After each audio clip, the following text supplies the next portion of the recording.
Bonjour et bienvenue à cette nouvelle mission de Brancher qui est tournée à l'accueil de la CCAP. Encore une fois, cette semaine, on vous présente les différentes actualités du territoire, à commencer par l'actualité branchée. On vous parle également d'événementiel culturel, un gros mois de mars devant nous et bien évidemment l'actualité municipale. J'ai aussi rencontré deux intervenantes qui vont s'impliquer auprès de la Semaine de la déficience intellectuelle. On a bien hâte de vous présenter et on vous souhaite une très bonne émission. Bienvenue à Brancher.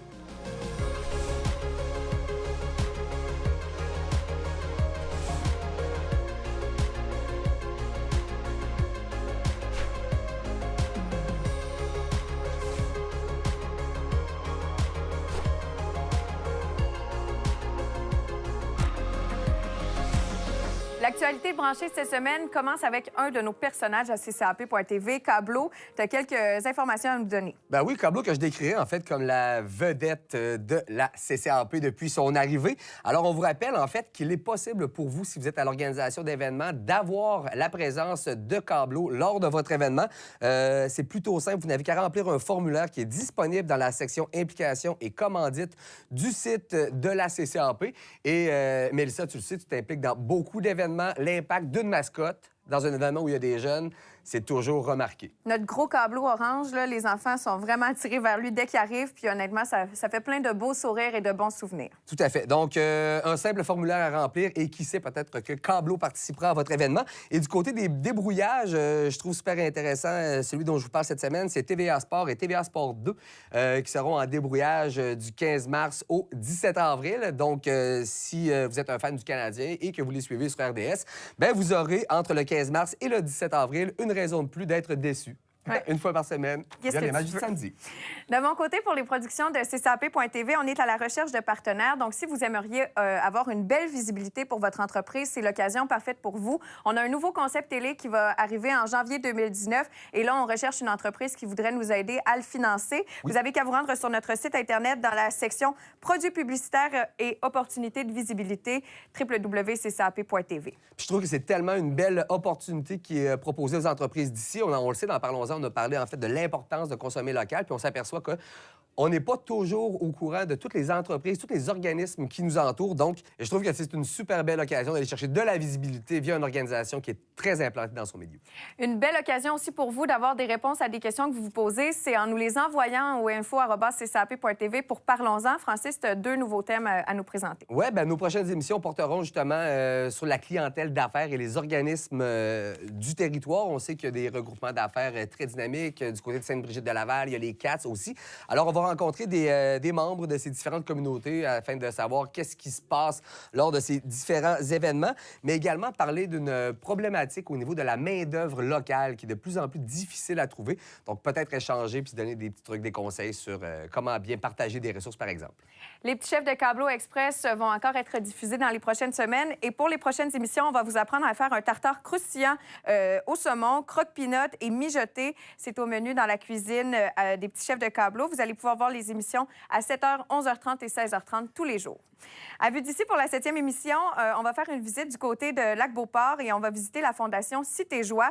On vous invite à ne pas manquer cette émission-là qui est bien chargée. À Sainte-Brigitte-de-Laval, on va vous présenter la Bulle Boutique et finalement, notre dernier reportage va se faire à Lac-Saint-Charles. On vous a parlé au cours des dernières émissions de Brancher de cette fameuse aventure au flambeau au Marais du Nord. Et bien là, on va vivre l'expérience et vous le présenter. D'ailleurs, je vous invite à vous rendre sur la page Facebook de CCAP.tv pour aimer et partager nos reportages et aussi à vous abonner sur notre chaîne YouTube. Vous pourrez voir toutes nos émissions. N'hésitez pas, si jamais vous voulez voir débarquer notre équipe, à nous écrire au info@ccap.tv. Ça nous fera plaisir de couvrir votre événement. Et pour les plus petits, on a toujours dans notre programmation l'émission Bricole-Rigole. Oui, pour les tout-petits et les parents qui sont peut-être à la recherche d'activités pour les fins de semaine, on vous propose des bricolages peu coûteux. Cette semaine, on va apprendre à faire un bouquet de fleurs et une mangeoire à hibou, vu que le printemps s'en vient. C'est concept. Alors, vous pourrez voir Naomi, 5 ans, et Marie-Pierre réaliser ces bricolages. Maintenant, on switch. On s'en va dans le techno, Francis. Oui, tout à fait. Pour ceux et celles qui désirent allumer ou éteindre leur appareil à distance, on fait quelques suggestions d'interrupteurs interrupteurs connectés. Donc, 3 options facilement accessibles. Allons-y d'abord avec la Belkin Wemo Switch qui fonctionne avec votre réseau Wi-Fi. Vous pouvez alors contrôler depuis l'application présente sur vos téléphones ou tablettes les différents appareils que vous aurez branchés en fait sur ces interrupteurs. C'est des appareils qui se trouvent assez facilement sur les grandes plateformes de vente en ligne, genre Amazon ou les autres, mais également dans les magasins grande surface. C'est des appareils qu'on peut se procurer pour 30 $. C'est quand même assez accessible.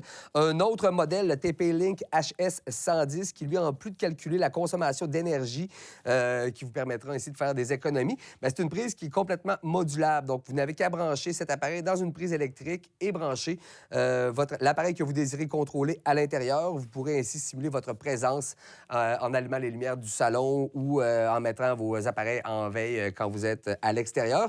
À noter que cette dernière est compatible avec Alexa et le Google Assistant. Celle-ci, en fait, là, se vend également au coût de 30 $, mais la Philips Hue Tap, qui est un interrupteur qui permet de contrôler facilement vos ampoules intelligentes lorsque vous êtes ou lorsque vous n'avez pas accès à un téléphone intelligent ou à une tablette. Il faut prendre note que ce système ne fonctionne qu'avec les ampoules intelligentes de la même marque, donc Philips Hue, qui, elles, sont vendues séparément. Un peu plus cher que les deux autres, vous devriez payer tout près de 60 $ pour cet appareil-là. On reste dans le techno en vous parlant d'imprimante 3D ou encore impression tridimensionnelle, qui est la formule la plus, en fait, la plus accessible, l'appellation grand public des imprimantes 3D, parce qu'en fait, ça s'appelle procédé de fabrication de pièces en volume par ajout ou agglomération de matière. Alors, l'impression 3D permet de réaliser un projet réel. Il y a un concepteur qui travaille avec des fichiers sur l'ordinateur pour créer un projet 3D qui ensuite va s'imprimer dans une imprimante qui est faite pour ça. Comment ça fonctionne? C'est un peu similaire à l'impression 2D, sauf que là, on y va évidemment en dimension. On fait l'impression d'une première couche, d'une deuxième, jusqu'à ce qu'on réalise le projet complet. Vous devriez en entendre de plus en plus parler parce que ça devient de plus en plus accessible.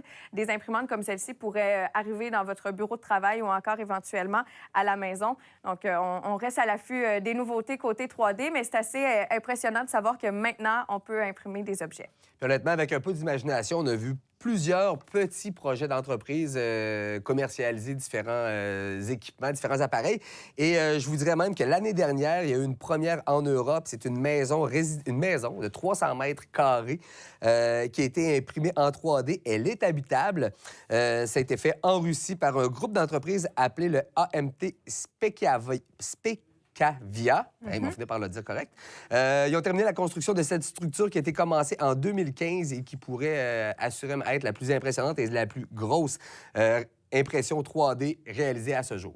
Et c'est fait en béton. Il faut quand même souligner que c'est pas en papier. Merci, Francis. Plaisir. Allons-y maintenant avec votre actualité événementielle, culturelle. Vraiment un mois de mars chargé en activités sportives. Oui, exactement. Et ça commence avec le Canadian Open Tour qui a lieu à la station touristique Stoneham du 22 au 25 mars 2018. C'est une compétition internationale de ski acrobatique dans la discipline de slopestyle. Et si vous voulez plus de détails sur l'événement, on vous invite simplement à vous rendre sur le site ski-stoneham.com. Dans la section événements, vous allez trouver toutes les informations. Et un autre événement qui va se tenir, lui, du 21 au 25 mars, donc durant les mêmes dates, c'est le championnat des maîtres alpins 2018 auquel on vous invite à participer en très grand nombre. Les maîtres alpins sont de retour pour une 3e année consécutive pour leur championnat de l'Est canadien. Tu as fait quelques recherches pour nous donner des précisions. Qu'est-ce que c'est les maîtres alpins? En fait, ça faisait quelques fois que j'en entendais parler, puis là, je me suis questionné. Donc, le programme des maîtres alpins du Canada, c'est un programme de loisirs, en fait, qui permet aux adultes de 18 à 85 ans et plus de maintenir un rythme de vie compétitif, sportif, de prôner les bonnes habitudes de vie. Donc, tous ceux et celles qui auraient envie de s'impliquer un peu plus ou d'embarquer dans ce type de programme peuvent le faire en contactant, dans le fond, un club de ski près de chez vous. Et à partir de là, il y aura assurément un membre de Canada Alpin, un représentant régional des maîtres qui vous aidera à intégrer le groupe. Et bref, ça vous permet aussi de compétitionner et de vous mesurer contre des athlètes de chez vous, mais également des athlètes de partout au Canada. Est-ce que tu connais Première Ovation? Je crois que oui. Oui. Pour ceux qui ne savent pas c'est quoi, ça offre en fait aux jeunes talents émergents les moyens de créer, de bénéficier, d'avoir un encadrement de créateurs renommés pour s'intégrer dans le milieu culturel professionnel, que ça provienne de la musique, du théâtre, de la danse, des arts littéraires ou encore autres. Vous pouvez soumettre un projet pour pouvoir bénéficier de ce bel encadrement. Pour ce qui est du 15 mars, c'est une date à retenir si jamais vous voulez déposer un projet, mais il faut souligner que c'est seulement pour les arts multi et la danse qui sera possible de le faire. C'est en date du 1er mars, en fait, que pour les autres projets, on a déposé quelques candidatures, mais vraiment, Première Ovation, je vous invite à vous tenir au courant de ce qui se passe autour de ça parce qu'on pourrait voir naître de super artistes. Ouais, il porte très bien le nom. Hein? Ce qu'on cherche à faire, c'est offrir des premières expériences professionnelles à des artistes de différents milieux. Il y a l'activité Chouette la nuit qui va avoir lieu au Marais du Nord de Stoneham. Ça va se passer en avril et on vous invite à vous inscrire rapidement parce qu'encore une fois, il y a peu de places de disponibles. C'est une randonnée qui va vous permettre d'en savoir un peu plus sur les rapaces nocturnes. Si ça vous intrigue, que vous voulez entendre soit les chouettes répondre en fait à certains procédés en fait pour les faire réagir, bien, c'est l'occasion pour vous d'y aller. Vous allez être accompagné en plus d'un technicien de la faune expérimenté pour vivre une expérience hors de l'ordinaire. Je vous rappelle, ça a lieu le 6 avril de 20h à 22h. Il faut se rendre sur le marais-du-nord.com pour vous inscrire. Seulement 20 places de disponibles. Il y aura également un brunch de Pâques à la station touristique du Chêné le 1er avril prochain. La réservation est obligatoire. Vous devez appeler au 88 875 27 11, le poste 41 94. Et vous pourrez également consulter le menu sur le cepac.com. Tu nous glisses un mot sur la randonnée au flambeau en pleine nature qui va avoir lieu le 24 mars prochain. Oui, si vous avez envie de passer une belle soirée relaxée, bien, profitez du calme du nord du parc linéaire de la rivière Saint-Charles en hiver et participez à une randonnée unique. Donc, allez explorer la partie la plus sauvage du parc et en prenez-en davantage sur la biodiversité avec un animateur de la Société de la rivière Saint-Charles, le tout éclairé au flambeau. Donc, pour des renseignements pour la soirée ou pour vous inscrire, téléphonez au 88 691 47 10. Le lendemain, le 25 mars, de 9h à 13h30, vous êtes invité à participer à l'activité de la forêt à l'assiette du sapin Baumier. Ça se passe à la forêt Montmorency. On parle beaucoup de temps libre, mais on y était allé aussi l'année dernière, puis on avait goûté justement au sapin Baumier qui était apprêté dans différentes recettes. Là, en fait, le plan de la journée, c'est en compagnie d'un guide naturaliste. Vous allez aller faire une randonnée de raquettes durant laquelle on va vous en faire apprendre davantage sur le sapin Baumier. Vous allez même pouvoir le récolter pour ensuite nettoyage, séchage, cours d'atelier culinaire pour en apprendre un peu plus sur l'utilisation de ce type de sapin. Et si vous voulez plus d'informations, vous vous rendez sur le www.forêtmontmorency.ca. Et on vous invite évidemment à vous inscrire très rapidement parce que l'activité a lieu le 25 mars et il y a peu de places qui sont disponibles. Du 11 au 17 mars va se tenir la semaine de la déficience intellectuelle et on en discute dans un moment avec deux de nos invités. Je suis en compagnie de Julie Bergeron et Marie-Pierre Lacroix, deux représentantes pour la semaine de la déficience intellectuelle qui va se tenir du 11 au 17 mars prochain. On vous rencontre aujourd'hui parce que vous collaborez à une superbe initiative, soit de créer un court-métrage avec des adultes qui ont une déficience intellectuelle. Je te demanderais, Julie, peut-être de me présenter d'abord pour m'expliquer un peu quel est ton rôle. Moi, je suis Julie Bergeron, agente de développement et de communication à l'Association pour l'intégration sociale Région de Québec. Et puis, nous, en tant qu'organisme, on est le coordonnateur de la Semaine québécoise de la déficience intellectuelle. On participe actuellement au comité de l'arrondissement de Charlesbourg avec 3 autres organismes pour faire un court-métrage pour mettre en vedette les personnes qui vivent avec une déficience intellectuelle.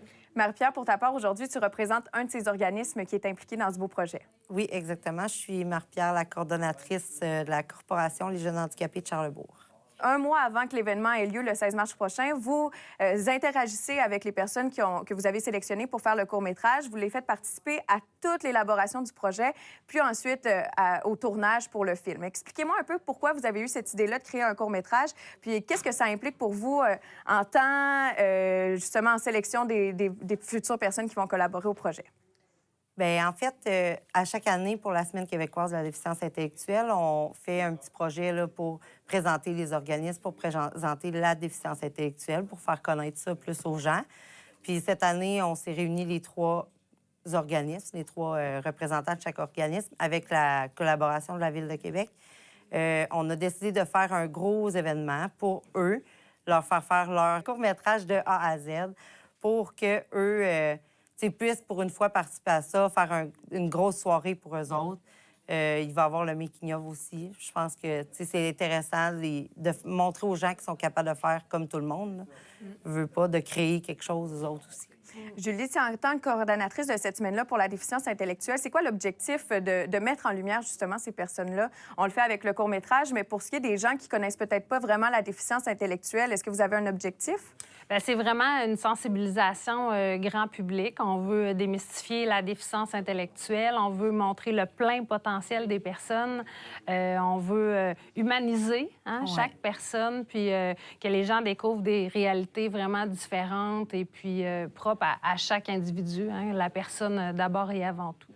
Puis c'est une entente de médiation culturelle avec la Ville de Québec. Fait qu'on est vraiment chanceux de bénéficier de ça. Les participants participent à chaque étape du projet. Fait qu'ils ont vraiment trouvé l'idée, aider à élaborer le scénario. Ils vont jouer, ils vont voir un peu comment le montage se fait. Puis après ça, bien, la grande soirée glamour avec le tapis rouge.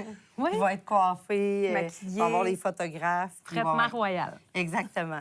Il faut parler aussi de la semaine de la déficience intellectuelle. On parle d'une grosse programmation. Oui, il y a le court-métrage, mais il y a aussi d'autres activités qui sont organisées durant ces jours-là.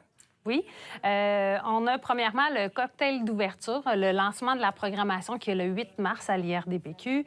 Vous avez la journée famille au Musée de la civilisation, donc vraiment une journée en mixité sociale, famille d'un enfant ayant une déficience intellectuelle ou non. C'est vraiment ce qu'on veut, c'est regrouper tout le monde, se rapprocher. On a du yoga inclusif, puis on a la soirée de la recherche à l'Université Laval aussi. La programmation est sur notre site web aisq.org. J'imagine qu'à certains moments, vous avez peut-être besoin de bénévoles ou de gens qui s'impliquent auprès de vous. Comment on peut vous aider? Comment on peut avoir les informations justement pour vous soutenir? Nous, on a un don en ligne sur notre site Internet. Jeune handicap de Charlesbourg, sans espace, sans point, sans rien. Il y a le don en ligne qui peut se donner. Sinon, comme bénévole, on l'affiche souvent sur notre page Facebook des jeunes handicapés de Charlesbourg. Quand on a besoin de bénévoles pour nos sorties, mettons, on va l'afficher, là.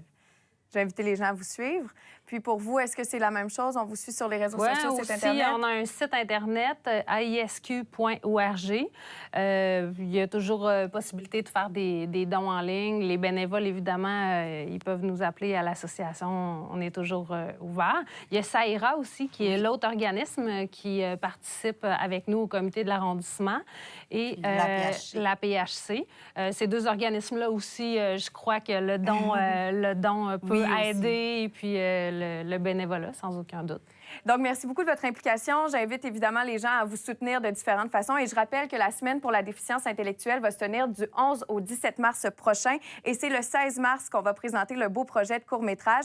On peut se procurer des billets au coût de 10 en appelant simplement au 88 641 6401 au poste 3434. Et j'invite évidemment tout le monde à s'en procurer pour démystifier qu'est-ce que c'est la déficience intellectuelle, puis voir davantage qu'est-ce qu'on peut réaliser avec ces personnes qui vivent avec un trouble. Merci. Merci. Merci. Pour l'actualité municipale, on débute avec le segment de l'actualité de la MRC de la Jacques-Cartier. Francis, tu y vas en bus? Oui, puis je vais inviter les gens à faire de même parce que pendant toute la semaine de relâche, le parcours 53 du TCJC vous mènera directement au centre de ski Le Relais et au sentier du Moulin à tous les jours, à toutes les heures. Et ça, gratuitement, vous n'aurez simplement qu'à déposer votre sac contenant vos skis ou votre planche à neige dans l'armoire prévue à cet effet. Et vous allez pouvoir aller profiter de votre sport gratuitement sans vous casser la tête sur les déplacements. Et je trouve particulièrement intéressant le fait que ce soit à toutes les heures. Donc, vous allez pouvoir y aller le matin, revenir dîner à la maison et revenir en après-midi. Bref, profitez-en. C'est offert gratuitement grâce à la municipalité de Lac-Beauport. Donc, profitez-en. Évidemment, d'autres destinations sont accessibles en autobus, dont l'Archibald, l'hôtel Entourage sur le lac, la patinoire sur le lac, pour ne nommer que celle-là. Donc, profitez-en. Et pour connaître, en fait, l'horaire complet, allez sur le site de la tcjacquescartier.com. La prochaine nouvelle est une vraiment belle initiative. En fait, les services de garde des écoles du Trivant, Montagnac et du Harfang-des-Neiges ont décidé de collaborer afin d'optimiser les périodes de récréation.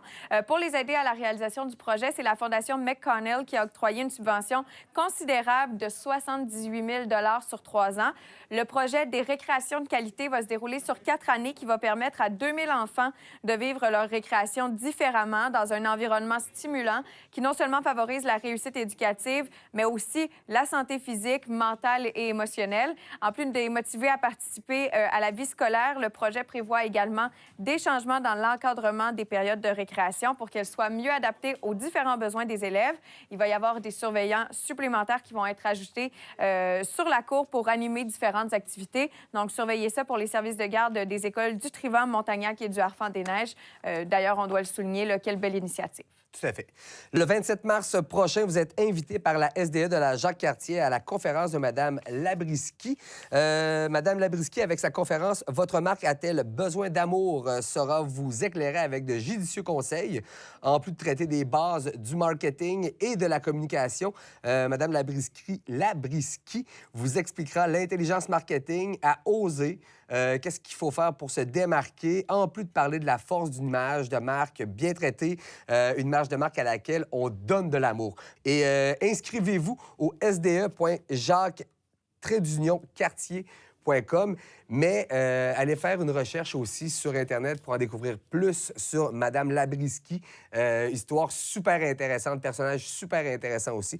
Donc, avant de vous déplacer, vous saurez de quoi vous embarquez. Elle a non seulement un livre qui est considéré comme un best-seller au Québec, au Canada, puis ça propose des recettes de galettes. Puis je ne sais pas si c'est dans ces galettes qu'elle trouve toute cette énergie, mais elle est vraiment le fun à voir là, pour avoir assisté à une de ses conférences, puis aussi lui avoir parlé dans différents contextes. Elle va pouvoir vous guider pour votre entreprise. C'est une maman entrepreneur aussi hein, qui a réagi à un besoin qu'elle avait et qu'elle ne réussissait pas, en fait, à combler via ce qui était disponible sur le marché.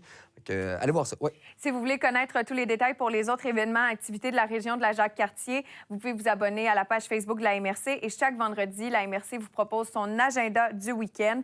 Donc, c'est ainsi que se clôt notre segment sur la MRC de la Jacques-Cartier. On poursuit maintenant avec les nouvelles municipales. Oui, on y va avec l'annonce, en fait, d'une bonification de l'aide offerte aux organismes culturels et professionnels.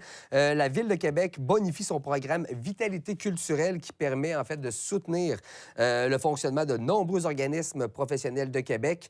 Les organismes culturels qui recevaient déjà une subvention là, obtiendront une indexation de 10 Donc, le budget du programme Vitalité culturelle passe de 2,2 millions en 2017 à 2,4 en 2018.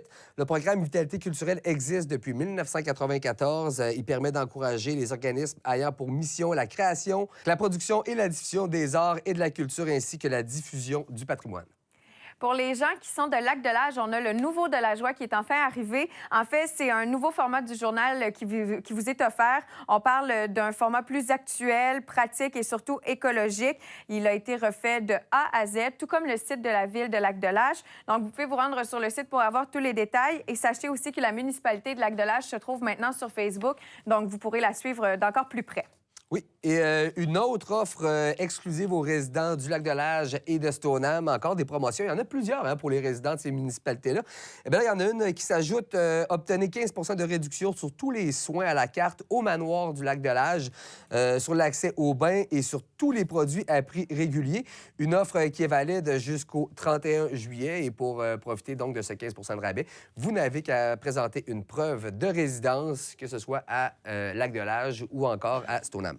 Je pense que c'est une bonne période pour repenser à son site Internet parce que non seulement la Ville de Lac-de-L'Âge le fait, mais aussi les Marais du Nord ont revampé leur adresse Web. C'est avec fierté que l'organisme a annoncé la mise en ligne du tout nouveau site Internet des Marais du Nord. Ils voulaient améliorer leurs services, les rendre plus accessibles. C'est pourquoi ils ont, entre autres, ajouté la possibilité de réserver en ligne pour leurs embarcations nautiques, que ce soit canot, kayak, de louer un GPS si encore vous voulez vivre l'aventure du Géorally ou encore de réserver leurs nombreuses activités thématiques. Pour le découvrir, c'est maraisdunord.com.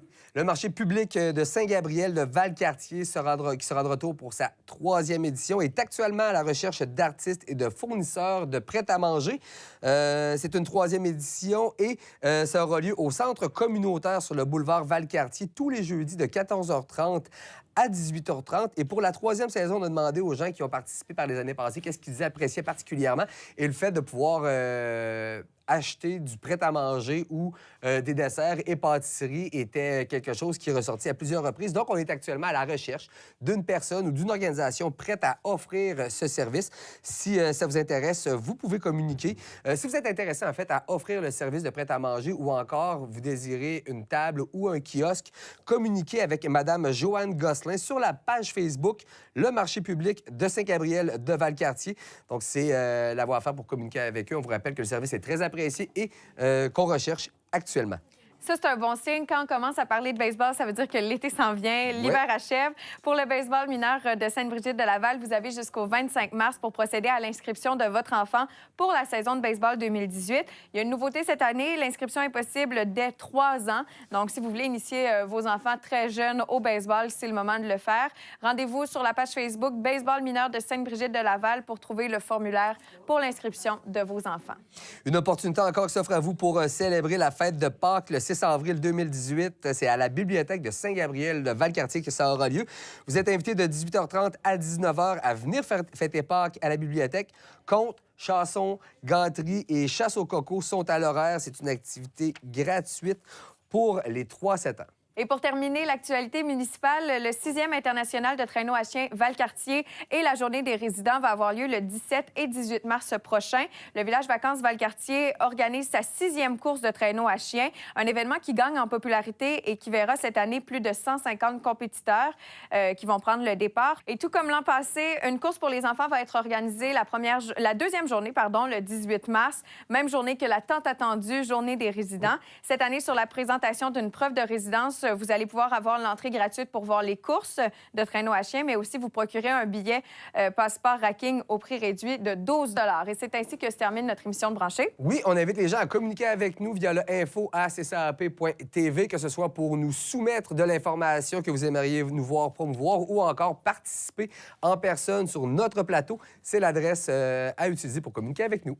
Si vous voulez regarder l'émission à nouveau, vous avez qu'à vous rendre sur notre site Internet, le www.ccap.tv ou encore utiliser la plateforme CCAP Go. Et on vous invite encore une fois à partager l'émission à votre réseau et aussi à vous abonner à nos différentes pages, soit Facebook et YouTube. On se dit à très bientôt pour une autre émission de Branché.